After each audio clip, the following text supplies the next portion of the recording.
Hi guys, this is Harish Kumar. Welcome to my channel Electrical Library.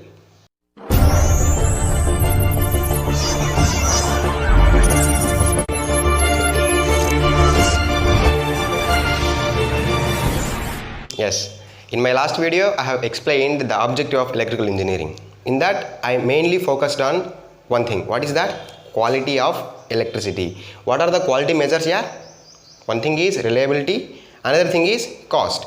Yes, I have explained clearly what I mean by reliability of electricity. In that I have taken one example to explain this quantity reliability.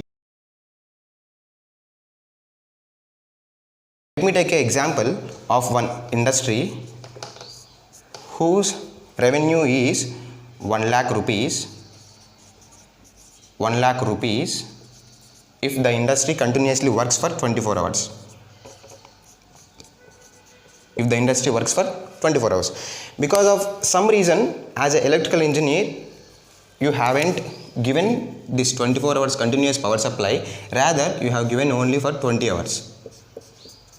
24 hours. That means 4 hours you haven't given the supply.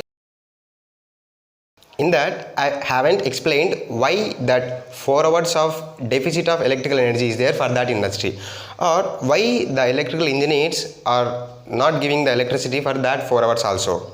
Now let us see the reason behind that 4 hours of power cut for that industry. Okay, one of the reason is generation is less than the demand. Yes, as an electrical engineer they will generate some amount of electrical energy, but if that generated energy is less than that of the load demand in that area, what they have to do? They have to shut down some of the load centers. That is the reason in my example I have taken that industry they have shut down for 4 hours to maintain this generation is equals to demand. They will try to maintain the electricity according to these priorities. The highest priorities is for hospitals, and second thing is industries and domestic applications and agricultures. If at all in one area, if the generation is less than the demand, they will try to shut down first agriculture loads, and then they will go for domestic loads, and then industries. Finally they will go for hospitals, because the highest priority is hospitals, because health is important. After that revenue is important. After that domestic applications and agriculture centers. Got my point? At this point let me ask two questions. What are they?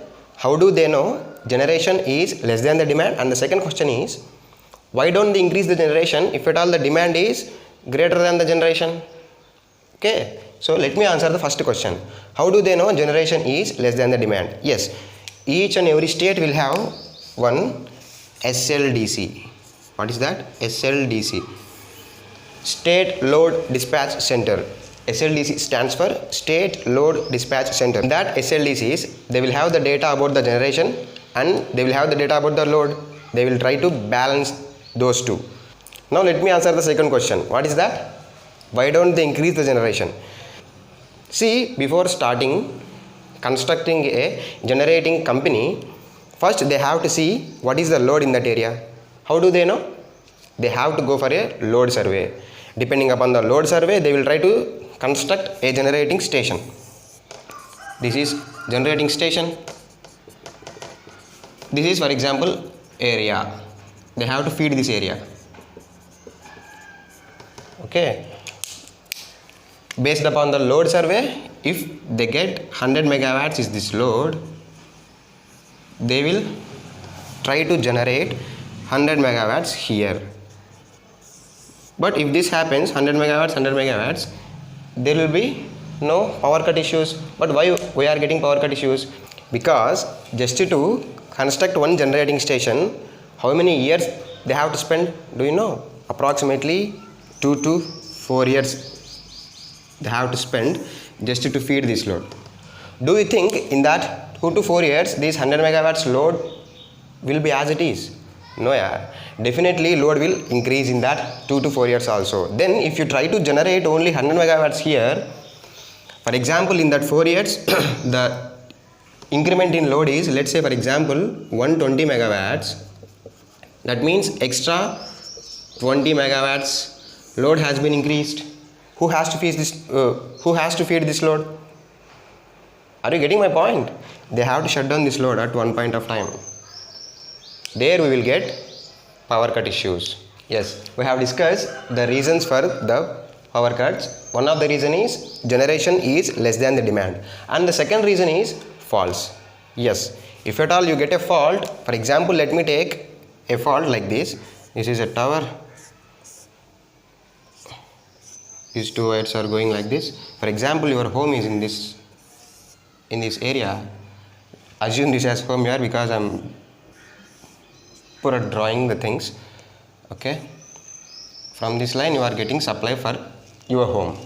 Because of some reasons, if line has broken, it is a fault. Usually this fault is called as open circuit fault. Okay, this line has broken, so you are getting open circuit here. This is a fault, therefore your home will get power cut.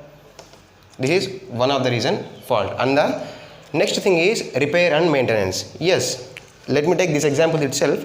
Here the wire has been broken. Who has to fill this or who has to repair this? Junior lineman will come and he will take LC here and they will directly de-energize this line. They will try to connect another line for you. That is repairing the faulty section. And regular maintenance will be there in the substations.